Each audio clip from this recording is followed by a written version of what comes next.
ഇനി വൈകേണ്ട, ഇന്ന് തന്നെ നിങ്ങളുടെ വീടിനായി സിസോ സന്ദർശിക്കൂ. സിസോ, make life simple. SYS Koppam zone കമ്മിറ്റിയുടെ നേതൃത്വത്തിൽ തണ്ണീർപന്തൽ സംഘടിപ്പിച്ചു. കൊപ്പം ഗ്രാമപഞ്ചായത്ത് പ്രസിഡന്റ് ഉണ്ണികൃഷ്ണൻ തണ്ണീർപന്തലിന്റെ ഉദ്ഘാടനം നിർവഹിച്ചു. ജലമാണ് ജീവൻ എന്ന പ്രമേയത്തിൽ SYS കൊപ്പം സോൺ കമ്മിറ്റിയുടെ നേതൃത്വത്തിൽ കൊപ്പം സെന്ററിൽ തണ്ണീർപന്തൽ സംഘടിപ്പിച്ചു.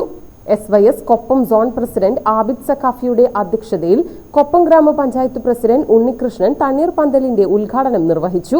നമ്മുടെ ജലാശയങ്ങളെല്ലാം തന്നെ വറ്റി വരളുന്ന ഒരു സാഹചര്യത്തിലേക്ക് പോവുകയാണ്. അവിടെയാണ് ഈ SYS ഇവിടെ മുന്നോട്ട് വയ്ക്കുന്ന വലിയൊരു സന്ദേശം.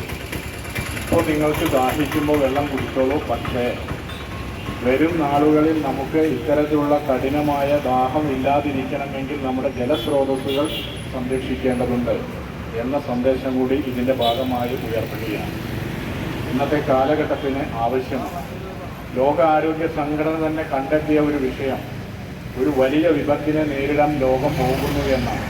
അത് മറ്റൊന്നുമല്ല, നമ്മൾ കോവിഡും മഹാമാരികളൊക്കെ കണ്ടുവെങ്കിലും 2030 കഴിയുന്നതോടുകൂടി കുടിവെള്ളത്തിന് യുദ്ധം ചെയ്യേണ്ട ഒരു സാഹചര്യത്തിലേക്ക് നമ്മുടെ ലോകം എത്തുമെന്നാണ് കണ്ടെത്തിയിട്ടുള്ളത്.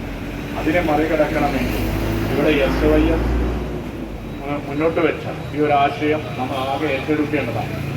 നമ്മുടെ ഉറവിടങ്ങൾ, ജലാശയങ്ങളുടെ ഉറവിടങ്ങൾ സംരക്ഷിക്കുക എന്നത് വളരെ ഉത്തരവാദിത്വം നിറഞ്ഞ കാര്യം. നമ്മൾ അലക്ഷ്യമായി ജലാശയങ്ങളിൽ മലിനമാകുന്ന ഒരു സാഹചര്യമുണ്ട്.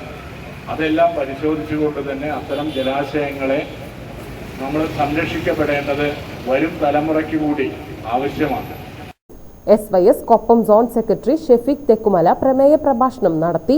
കടുത്ത വേനലിൽ നൂറുകണക്കിന് ആളുകൾക്ക് വലിയൊരു ആശ്വാസമാണ് തണ്ണീർപന്തൽ. SYS സോൺ നേതാക്കളായ ഷിഹാബ് കരിങ്ങനാട്, താഹിർ സഖാഫി, റാഫി ബുസ്താനി, ഉബൈദ് ഫാലിലി, ഹംസ അൽ മദനി, കരീം ഫാലിലി, മുസ്തഫ, നൌഷാദ്, ഖാദർ മുസ്ലിയാർ, നാഫി ഇർഷാദി, SYS സാന്ത്വനം ടീം തുടങ്ങിയവർ തണ്ണീർപന്തലിന് നേതൃത്വം നൽകി.